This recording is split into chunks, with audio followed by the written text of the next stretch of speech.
పంచాయతీ ఎన్నికల్లో కాంగ్రెస్ బలపరిచిన అభ్యర్థులకే ఓటు వేసి అత్యధిక మెజార్టీతో గెలిపించాలని అన్నారు మంత్రి సీతక్క.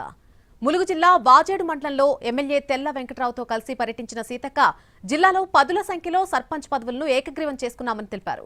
కాంగ్రెస్ కు ఓటు వేస్తే గ్రామ పంచాయతీలను అభివృద్ధి పథంలో ముందుకు తీసుకుపోతామని హామీ ఇచ్చారు మంత్రి సీతక్క. మరి ఇప్పుడు ఎన్నికలు చేయకుంటే మన గ్రామాలకు రాష్ట్ర వ్యాప్తంగా ఉన్న గ్రామాలకు 3,000 కోట్ల రూపాయలు ఈ 2 సంవత్సరాలలో ఆగిన పైసలన్నీ కూడా ఇప్పుడు మన